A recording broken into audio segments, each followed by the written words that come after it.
అందరికీ నమస్తే. జై శివాజీ, జై భవానీ. నిజంగా ఎంత గొప్ప వీరుడిని మనము ప్రపంచానికి అందరూ గుర్తిస్తున్న మన భారతీయులు మాత్రం చాలా వరకు మిస్ అవుతున్నారనిపిస్తుంది.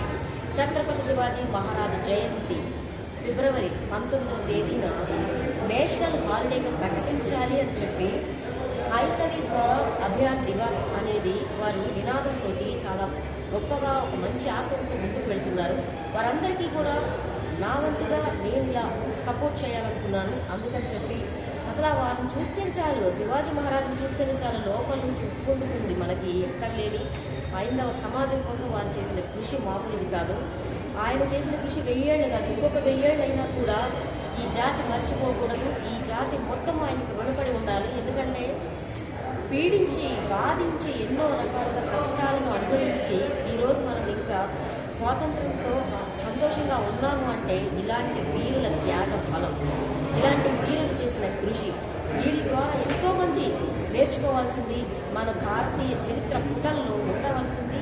అలాగే మన పాఠ్యపుస్తకాల పిల్లలకి పాఠ్యపుస్తకాలుగా ఇలాంటి వారి చరిత్రను అందించాల్సిన బాధ్యత కూడా మన మీదే ఉంది. ప్రతి ఒక్కరూ కూడా ఛత్రపతి శివాజీ మహారాజుని ప్రతిరోజు కూడా తలుచుకోవాలి. ప్రతి ఇంట్లోనూ ఒక శివాజీ మహారాజు రావాలని కోరుకుంటారు, కానీ పక్కింటి వాళ్ళ గురించి చూపిస్తారు. అది తప్పు. ప్రతి ఒక్కరు ప్రతి వాళ్ళ ఇంట్లో ఆడపిల్లలైనా సరే మగపిల్లలైనా సరే ఒక్కరినైనా ఛత్రపతి శివాజీ మహారాజుగా కనుక వారి తల్లులు తండ్రులు కనుక వాళ్ళని ముందుకు తీసుకెళ్ళగలిగితే ఈ భారతదేశం అనేది సొంత భారతీయ దేశంగా ఇప్పటి వరకు సొంత రాష్ట్రంగా పేరుగా చెప్పుకోలేని పరిస్థితిలో ఉన్న ఈ భారతదేశానికి స్వరాష్ట్రం అనేది మనం సాధించుకున్న వాళ్ళం అవుతాము.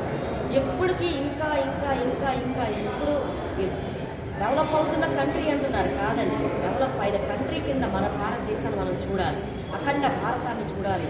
ఇవన్నీ జరగాలంటే ఇలాంటి ఛత్రపతి శివాజీ మహారాజు లాంటి వారు మనందరికీ స్ఫూర్తిగా ప్రతి ఒక్కరి గుండెల్లోనూ ప్రతిధ్వనిస్తూ మనందరం కూడా ముందుకు వెళ్ళాలి. నమస్తే. జై హో భారత్.